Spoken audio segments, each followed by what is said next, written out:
So welcome back. Hey, this is Coach Early out of Denver, Colorado, and I'm excited to talk about the trips formation this year. And I really am excited about the trips as a complete, almost offensive system that it grew and migrated for us. So you're walking here, and you have to bear with me if I've forgotten my controls. First, let's walk through, hey, why do you need this thing? You're going to have difficulties trying to execute this, and I want you to commit to it. This little piece will fail, and this little piece will fail, and I want you to go back and say, well, this is why I want to do this, and this is why it's going to work for me. So we have our base trips formation, but we were evolving every year, and it was a nice thing we could add on to, and I'll show you the three different phases. I'll show you basic trips, and then we'll add on to it, and then we'll add on to it, and that's really how it's grown with our team through the years. It really is simple for the offensive linemen, and I like to keep things simple for them. They tend to do best when they know exactly what their assignments are, so they don't have to think, or they don't have to read or do anything. I said we've already been running it for about 3 years, and so in this year, in our playoff game, how much we grew in this trips formation. We ran virtually the entire second half in a no huddle out of this trips formation. Whoops, I'm sorry there. Hold 1 second. I got to do something else here. Let me do that. All right. So we ran that entire second half in a no huddle in the trips, and it wasn't planned. We didn't go in the game planning to do that. Our audibles were working so well, and the defense was so off balance. It just worked and ran, and it was just fine. So I love it too that at the youth level especially, throwing is difficult. Leading them, doing a read, getting everything planted, and thinking. This is the easiest throw there is, and it's low risk. There's very little that can go wrong as long as you know what everybody's doing, and there's no hot reads. It's always the same. So I get a lot of coaches, and they say, hey, here's what we got to do on offense. We got to get the ball in space, and we got to get the ball in space. And I say, all right, how would you like to do that?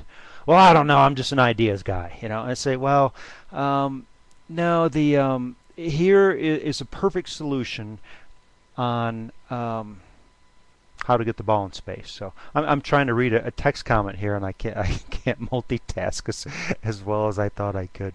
So hey, here's one of the advantages and why you're going to commit to it, at least in 11-man football. And some of the other coaches might have to chime in on how the formation is a little different. But on the defense, so in youth football, where does the defense place its best 3 players? And I know you're going to say, all my players are good and all my players are animals. And you say, yeah, no. It's always 3, and I don't know what it is. There's always 3 players that just stand out and they're better.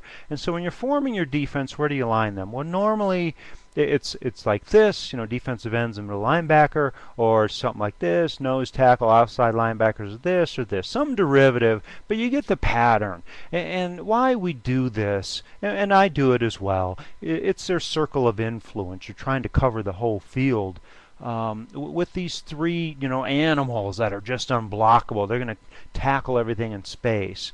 So if I move these guys out here and then I throw the ball out here, what have I done? Now you might put 2, 3, 4 defenders out here on my trips formation, but I've got it away from your alpha males. I've got the ball out here, and I'll take my chances, one of my best receivers and best runners, away from your 3 best tacklers. That's the goal of this, and this is what we're talking about when we say, hey, let's get the ball in space, and it's just that simple. So the formation, we'll go over the formation, how we lay it out, and some of the decisions we make. So one of the things, I don't know how far our formation is. I don't know if it's 7 yards or 8 yards, but I know it's 10 youth strides away, and it's one of our players, the player that is number 2 in this formation here on our chart. He's the one who paces it off for us. It's 10 youth strides is all I know. So someone out of these 3, it doesn't matter who, they must pace that off because they must be the same distance every time. We started to struggle our second year. We were throwing the ball over the receiver's head. We were throwing it in the dirt. We were just inconsistent, and it was because that depth of that, they thought they could eyeball it. We weren't paying enough attention, and so finally we just said, hey, number 2 in this formation, you pace it off every time, and if he's hurt, we make somebody else designate, but somebody's got to be responsible.